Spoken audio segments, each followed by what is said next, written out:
Hello दोस्तों, प्यार भरा नमस्कार। मैं एमडी मुनाब और आप देख रहे हैं मेरे YouTube channel BPSC GS centre. आज हम लोग प्राचीन भारत के इतिहास के महत्वपूर्ण प्रश्नों का संग्रह इस वीडियो में देखेंगे, एक विश्लेषण के साथ, जो किसी भी एग्ज़ाम के लिए काफ़ी महत्वपूर्ण साबित हो सकता है।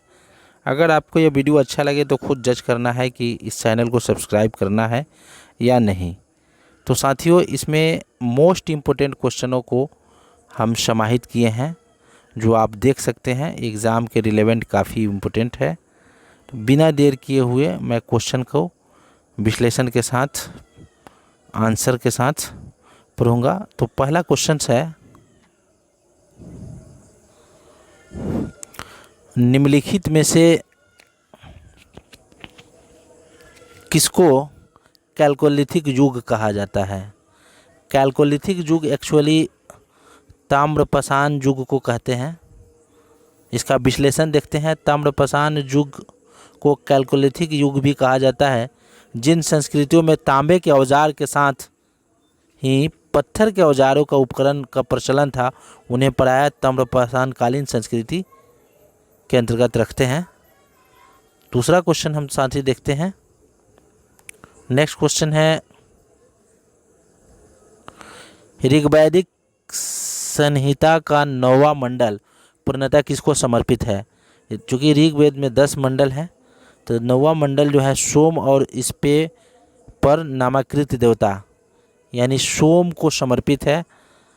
सोमरस प्राचीन काल में वैदिकालीन संस्कृति के अंतर्गत एक पेय पदार्थ था, जिसे हम आज बोधका या श्राप कह सकते हैं। तो ऋग्वेद में कुल 10 मंडल हैं, 9वां मंडल सोम देवता को समर्पित है। त्रिपिटक किसकी धार्मिक पुस्तक है? त्रिपिटक जो है बौद्ध ग्रंथ है या बौद्ध धर्म से रिलेटेड है। इसका विश्लेषण देखते हैं। त्रिपिटक बौद्ध ग्रंथों में सर्वाधिक महत्वपूर्ण है। बुद्ध के बाद उनकी शिक्षाओं को संकलित कर 3 भागों में बांटा गया। पहला विनय पिटक, जिसे हम संघ संबंधी नियम तथा आचरण की शिक्षा देखते हैं। सुत्त पिटक महात्मा बुद्ध के वचन हैं, तथा अभिधम्म पिटक जो है यह दार्शनिक सिद्धांत है, यानी अभिधम्म पिटक में बौद्ध धर्म का जो है वह आपको फिलॉसफी मिलता है। तो विनय पिटक, अभिधम्म पिटक और सुत्त पिटक, ये तीनों जो है त्रिपिटक के अंतर्गत आते हैं। अगला प्रश्न, अगला क्वेश्चन है, किस शासक द्वारा सर्वप्रथम पाटलिपुत्र का राजधानी के रूप में चयन किया गया? उदयन हो जाएगा। हर्यंक वंश का संस्थापक बिंबिसार के पुत्र अजातशत्रु और अजातशत्रु के पुत्र जो था उदयन था, जिसने पाटलिपुत्र को पहली बार राजधानी बनाया था। और किस शासक ने, आपको कमेंट बॉक्स में जवाब देना है कि वैशाली को पहली बार, किस मगध शासक ने वैशाली को राजधानी बनाया पहली बार? नेक्स्ट क्वेश्चन देखते हैं। अगला क्वेश्चन है, किस प्रकार की भूमि को अपृहत कहा जाता है? यह बिना जोती हुई जंगली भूमि को हम प्राचीन काल में अपृहत कहते थे। अगला प्रश्न है, कर्नाड वंश का संस्थापक नन्यदेव को मानते हैं। तो कर्नाड वंश का संस्थापक किसे मानते हैं? तो इसका आंसर हो जाएगा नंददेव। इसका विश्लेषण देखते हैं। कर्नाड वंश के संस्थापक नन्यदेव, वे एक महान योद्धा थे। नन्यदेव कर्नाट की राजधानी सिमरावरागढ़ को बनाया गया था। कर्नाड वंश का शासनकाल 1097 से 1325 ईस्वी तक चला। मिथिला का स्वर्ण युग माना जाता है कर्नाड वंश को।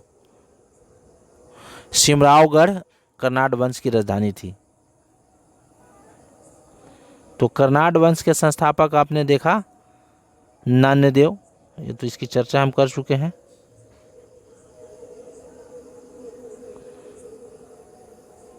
नेक्स्ट क्वेश्चन देखते हैं।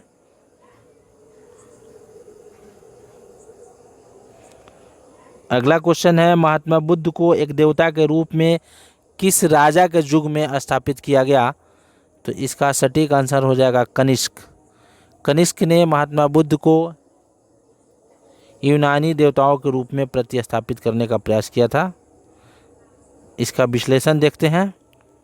कनिष्क के शासनकाल में संपन्न चतुर्थ बौद्ध संहिता में बौद्ध धर्म हीनयान और महायान दो शाखाओं में स्वतंत्र रूप से विभक्त हो गया। महायान शाखा में बुद्ध को देवता माना गया, उनकी पूजा की जाने लगी, जबकि हीनयान शाखा में उनके सिद्धांतों को, उनके बोधिसत्व की पूजा प्रारंभ हुई। और महात्मा बुद्ध की पूजा होने से एक बात स्पष्ट हो गई कि हिंदुस्तान में जो सनातन धर्मावली थे उन्होंने माना कि अगर बुद्ध को हम पूजेंगे तो अन्य धर्म को, अन्य देवी देवताओं को क्यों नहीं, इसलिए बौद्ध धर्म अधिक दिनों तक सफल नहीं रहा। 16 महाजनपदों की सूची जो मिलती है किस ग्रंथ में मिलती है? तो अंगुत्तर निकाय हो जाएगा, एक बौद्ध ग्रंथ है। प्रथम मगध साम्राज्य का उत्कर्ष, प्रथम मगध साम्राज्य का उत्कर्ष 6वीं शताब्दी ईसा पूर्व में हुई थी। प्रथम मगध साम्राज्य का संस्थापक बिंबिसार को मानते हैं, हड़यंक वंश का संस्थापक था। सम्राट अशोक के धर्म का मूल सिद्धांत क्या है? राजा के प्रति वफादारी, शांति एवं अहिंसा, बड़ों का सम्मान करना, धार्मिक सहनशीलता। तो यानी शांति एवं अहिंसा, बड़ों का सम्मान और धार्मिक सहनशीलता। तो एक से अधिक हो जाएगा, इसका आंसर ई हो जाएगा।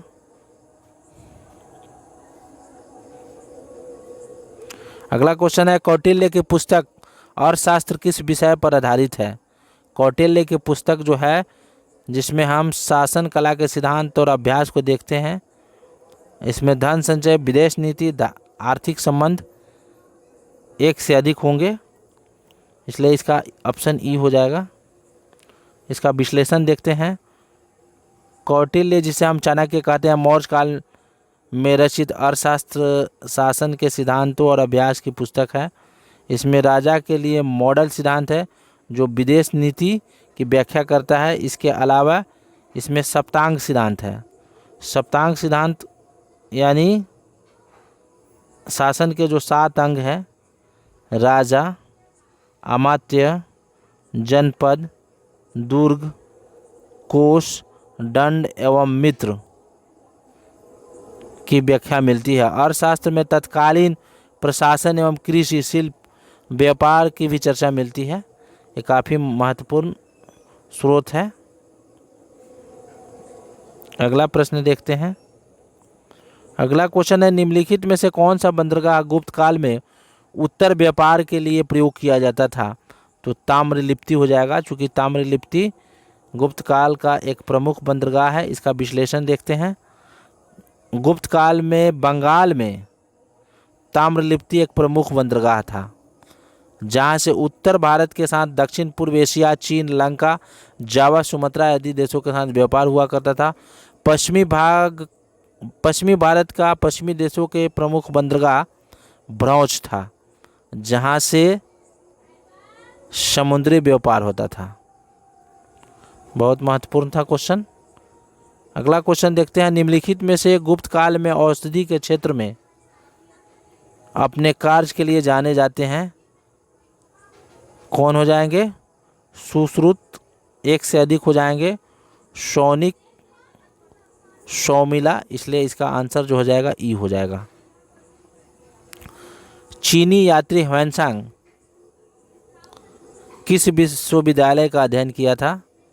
तांत्रिक विद्या और दार्शनिक शिक्षा के लिए आया था ह्वेनसांग। हर्षवर्धन के शासनकाल में नालंदा यूनिवर्सिटी में नालंदा विश्वविद्यालय में अध्ययन किया था। नालंदा विश्वविद्यालय को बख्तियार खिलजी ने ध्वस्त कर दिया। अगला प्रश्न देखते हैं। सूती कपड़ों के उत्पादन के लिए सबसे प्रसिद्ध नगर कौन सा था? सूती कपड़ों के उत्पादन के लिए सबसे प्राचीन काल में जो नगर था वो मथुरा था। अगला प्रश्न पे हम चर्चा करते हैं। निम्नलिखित राजवंशों में किसका उल्लेख संगम साहित्य में नहीं मिलती है? संगम साहित्य में किस प्राचीन राजवंशों का उल्लेख नहीं मिलता है? कदम्ब हो जाएगा, चूँकि चेर, चोल और पांड्य का उल्लेख मिलता है। अगला प्रश्न देखते हैं। अगला क्वेश्चन है, मुद्रा राक्षस का लेखक कौन है? मुद्रा राक्षस के लेखक जो है वो विशाखदत्त है। जिसमें मौर्यकालीन शासकों को वृषल कहा गया है। वृषल का शाब्दिक अर्थ होता है नीच, कुल या शूद्र। मौर्य को मुद्रा राक्षस में वृषल शब्द के रूप में देखा गया है, यानी उन्हें निम्न कोटि का बताया गया है। मुद्रा राक्षस की रचना विशाखदत्त ने की थी। इस ग्रंथ में मौर्यकालीन इतिहास मुख्यतः चंद्रगुप्त मौर्य के जीवन पर प्रकाश डालता है। इसमें चंद्रगुप्त मौर्य को वृषल यानी कुलहीन कहा गया है। ढूंढीराज ने मुद्रा राक्षस पर टीका भी लिखा था। ये काफ़ी फेमस बुक है। कुमार संभव जो है वह कालिदास की महाकाव्य है। इसके बारे में विश्लेषण देखते हैं। कुमार संभव महाकाव्य की रचना महाकवि कालिदास ने की थी। इसमें 70 सर्ग है, जिसमें प्रकृति चित्रण तथा कार्तिकेय के जन्म की कथा का भी वर्णन है। अगला प्रश्न देखते हैं। चोल काल जो है प्रसिद्ध है। चोल काल प्रसिद्ध है ग्राम पंचायत के लिए, स्थानीय स्वशासन के लिए, लोकल सेल्फ गवर्नमेंट के लिए। अगला जो प्रश्न है, दक्षिण भारत के मंदिरों के आकर्षण द्वार क्या कहलाता था? ये काफ़ी महत्वपूर्ण है। गोपुरम कहा जाता था। इसका विश्लेषण देखते हैं। दक्षिण के मंदिरों के आकर्षण द्वार को गोपुरम कहा जाता था। पांड्यों चोलों के राजकाल में द्रविड़ शैली में यह मंदिर का विकास हुआ। पांड्य काल में मंदिर छोटे होते थे, किंतु उनके प्रांगण के चारों ओर अनेक प्राचीर बनाए जाते थे। प्रवेश द्वार होते थे, जिसे गोपुरम कहा जाता है।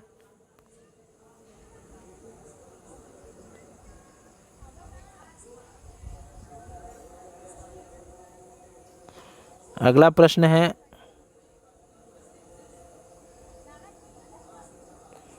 प्रसिद्ध 10 राजाओं का युद्ध किस नदी के तट पर लड़ा गया था? तो प्रूसनी। प्रूसनी वर्तमान में रावी नदी का नाम है। इसका विश्लेषण देखते हैं। दसराग यानी 10 राज्य का युद्ध, 10 राजाओं का युद्ध प्रूसनी नदी के तट पर लड़ा गया था। भरतों के राजा सुदास ने 10 राजाओं का एक संघ को हराया था। इस संघ में आर्यों के प्रमुख जन अनु, यदु, पुरु, तुर्वस थे और 5 छोटे छोटे जनजातियों के समूह थे। और इनके जो पुरोहित थे वो विश्वामित्र थे, और इनके जो नेतृत्वकर्ता थे विश्वामित्र थे। अगला देखते हैं। हड़प्पा में मिट्टी के बर्तनों पर सामान्यतः किस रंग का उपयोग किया जाता था? लाल, गैरिक रंग। अगला प्रश्न देखते हैं। अगला क्वेश्चन है, महात्मा बुद्ध का महापरिनिर्वाण कहाँ हुआ? महापरिनिर्वाण का मतलब होता है मृत्यु। 483 BC में महात्मा बुद्ध की मृत्यु हो गई थी, जिसे बौद्ध धर्म में महापरिनिर्वाण कहा जाता है। निम्नलिखित में से कौन सी बात बौद्ध धर्म तथा जैन धर्म में समानता नहीं रखती है? आत्मदमन। अगला है, विश्व का पहला गणतंत्र वैशाली में किसके द्वारा स्थापित किया गया था? लिच्छवियों के द्वारा। अगला क्वेश्चन, अगला प्रश्न है, इंडिका के लेखक कौन है? मेगास्थनीज।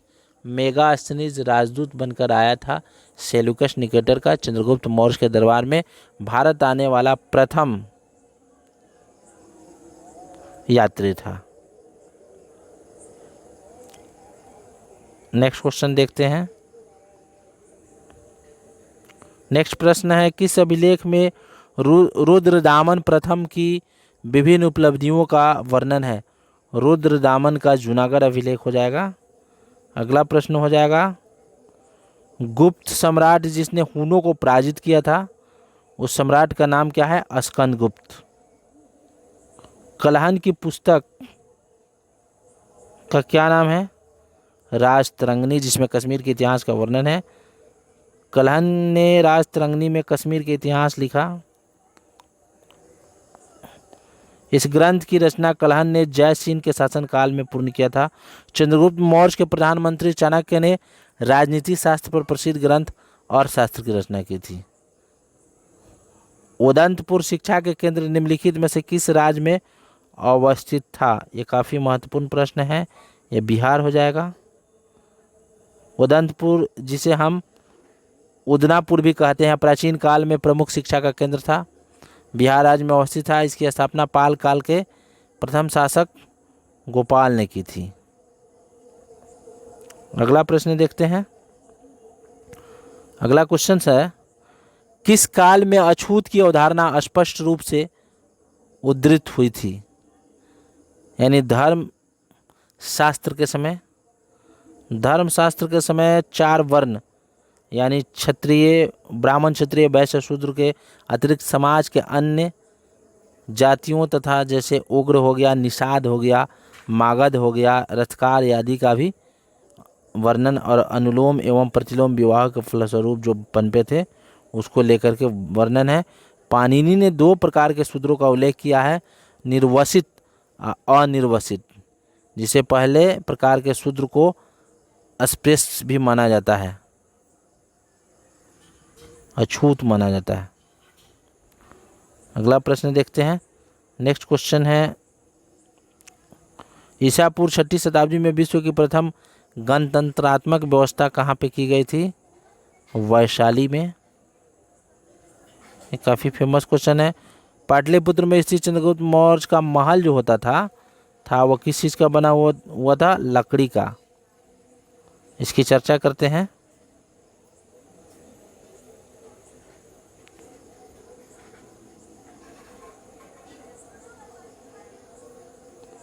बिहार में पटना के समीप कुम्हरार में की गई खुदाई से मौर्य काल के लकड़ी के विशाल भवनों का अवशेष प्राप्त हुआ है। उन्हें प्रकाश में लाने का श्रेय स्पूनर महोदय को है। नगर के परकोटे के अवशेष तथा कुम्हरार से राजप्रसाद के भी अवशेष मिले हैं, बुलंदी बाग से। आगे देखते हैं। अगला प्रश्न है, अभिलेख जिसमें यह प्रमाणित होता है कि चंद्रगुप्त मौर्य का प्रभाव जो था पश्चिम भारत पर था, रुद्रदामन का जूनागढ़ अभिलेख से प्राप्त होता है। क्वेश्चन नंबर 36 देखेंगे। कला की गांधार शैली किसके समय पनपी थी? कुषाणों के समय में। इसका विश्लेषण देखते हैं। कुषाण शासक कनिष्क के शासनकाल में कला के 2 स्वतंत्र शैलियों का विकास हुआ, एक गांधार कला, दूसरा मथुरा कला। इन दोनों को कनिष्क की ओर से प्राप्त प्रोत्साहन था। गांधार कला यूनानी कला से प्रभावित था। आगे क्वेश्चन देखते हैं। क्वेश्चन नंबर 37 देखते हैं। 37 नंबर क्वेश्चन, प्राचीन भारत का नेपोलियन किसे कहते हैं? समुद्रगुप्त को। क्वेश्चन नंबर 38, भागवत संप्रदाय के विकास में किसकी देन अत्यधिक थी? गुप्तों की। इसका हम डिस्क्रिप्शन देखते हैं। भागवत अथवा वैष्णव धर्म का चरमोत्कर्ष था। गुप्त राजाओं के शासनकाल में गुप्त नरेश वैष्णव मतानुयायी थे, यानी वैष्णव मत के मानने वाले थे। उन्होंने अपना वैष्णव धर्म को राजधर्म बनाया। अधिकांश शासक परम भागवत की उपाधि धारण की। विष्णु का वाहक गरुड़ गुप्तों की राज चिन्ह काल में था। उनका जो राज चिन्ह था गरुड़ था, गुप्तों का राज चिन्ह गरुड़ था। काफ़ी इम्पोर्टेंट है। अगला क्वेश्चन देखते हैं। अगला प्रश्न है, संगम युग में उदयपुर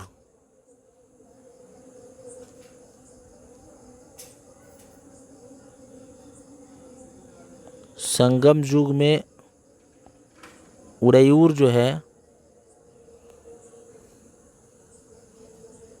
ये क्या है? कपास के व्यापार का एक महत्वपूर्ण केंद्र है। इसकी चर्चा कर लेते हैं डिस्क्रिप्शन में।